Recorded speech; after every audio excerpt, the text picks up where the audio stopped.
প্রথম আলোর অডিও সংবাদে স্বাগত। মেহেদী হাসান জানিয়ে দিচ্ছি দিনের প্রধান খবরগুলো। দেশে চলমান তীব্র গ্যাস সংকটের আশু সমাধানে মালয়েশিয়ার প্রধানমন্ত্রী আনোয়ার ইব্রাহিমকে চিঠি দেওয়ার পর তার সঙ্গে টেলিফোনে কথা বলেছেন প্রধানমন্ত্রী তারেক রহমান। মঙ্গলবার সচিবালয়ে বিদ্যুৎ, জ্বালানি ও খনিজ সম্পদ প্রতিমন্ত্রী অনিন্দ ইসলাম অমিত বিষয়টি নিশ্চিত করেছেন। তিনি জানান, প্রধানমন্ত্রীর শিক্ষা উপদেষ্টা মাহদি আমিন কুয়ালালামপুরে আনোয়ার ইব্রাহিমের কাছে আনুষ্ঠানিক চিঠিটি হস্তান্তর করেন। বেলা ২টায় দুই দেশের সরকার প্রধানের ফোনালাপে বাংলাদেশের জ্বালানি সংকট কাটাতে মালয়েশিয়ার সম্ভাব্য সব ধরনের সহায়তা দেওয়ার আশ্বাস দেওয়া হয়। প্রতিমন্ত্রী আরও জানান, একটি এলএনজি টার্মিনাল বিকল থাকায় সৃষ্ট সংকট মোকাবিলায় এখন বিকল্প উৎস থেকে সমাধানের চেষ্টা চলছে। এক্সিলারেট এনার্জির সাথে যৌথভাবে কাজ করছে সরকারের কারিগরি টিম। আগামী সপ্তাহে বন্ধ টার্মিনাল থেকে আংশিক এবং পরের সপ্তাহে পূর্ণ মাত্রায় গ্যাস সরবরাহ স্বাভাবিক হবে বলে আশা করা হচ্ছে।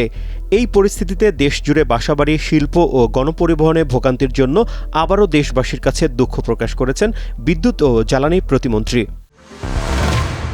যশোরে জামায়াতে ইসলামীর সংসদ সদস্য গোলাম রসুল ও তার মেয়ে অনন্যা রাস্তা নিয়ে বিরোধে জড়িয়েছিলেন। এ ঘটনায় এলাকাবাসী ক্ষিপ্ত হয়ে তাদের বাসভবনে হামলা ও ভাঙচুর করে। মঙ্গলবার বেলা ১১টার দিকে এ ঘটনা ঘটে। স্থানীয়দের অভিযোগ, যশোর শহরের নীলগঞ্জ এলাকায় জামায়াতের এমপি গোলাম রসুলের বাড়ি। সেই বাড়ির সামনে একটি মাদ্রাসায় যাতায়াতের রাস্তা নিয়ে দীর্ঘদিন ধরে এমপির পরিবারের সঙ্গে ওই মাদ্রাসার শিক্ষার্থী ও শিক্ষকদের বিরোধ চলে আসছিল। এদিন সকালে গোলাম রসুল ও তার মেয়ে মাদ্রাসায় গিয়ে শিক্ষক ও অভিভাবকদের সঙ্গে বিরোধে জড়ান। এ সময় স্থানীয় এক নারীর মাথা ফাটিয়ে দেন এমপির মেয়ে। এ ঘটনাকে কেন্দ্র করে এলাকাবাসী বিক্ষুব্ধ হয়ে ওঠে। খবর পেয়ে পুলিশ পরিস্থিতি নিয়ন্ত্রণে আনার চেষ্টা করে। যশোর কোতোয়ালি থানার ভারপ্রাপ্ত কর্মকর্তা জানান, ঘটনার বিচারের দাবিতে এলাকাবাসী ওই বাড়িতে হামলা ও ভাঙচুর চালায়। এদিকে সংসদ সদস্য গোলাম রসুল ফেসবুক লাইভে এসে নিরাপত্তাহীনতার কথা জানানোর পাশাপাশি ক্ষমা চেয়ে মিলেমিশে থাকতে চেয়েছেন। এ সময় তিনি তার মেয়েকে মানসিক রোগী দাবি করে বলেন, ভারতের হায়দ্রাবাদ ও দেশের বিভিন্ন হাসপাতালে তার চিকিৎসা করানো হয়েছে। গোলাম রসুল যশোর ৪ আসনের সংসদ সদস্য ও জেলা জামায়াতের আমির।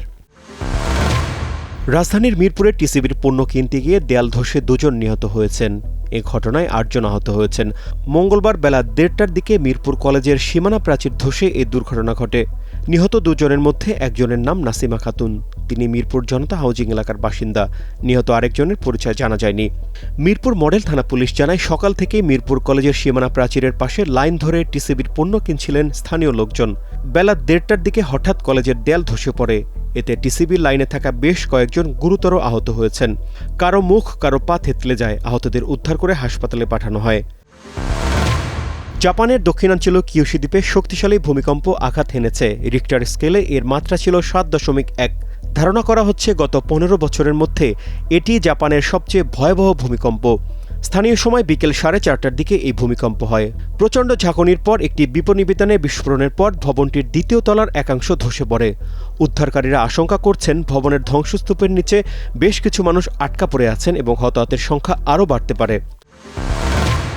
এই ছিল এখনকার মতো। প্রথম আলোর অডিও সংবাদ শুনুন আমাদের ইউটিউব চ্যানেল, ফেসবুক পেজ ও ওয়েবসাইট প্রথমআলো.com-এ।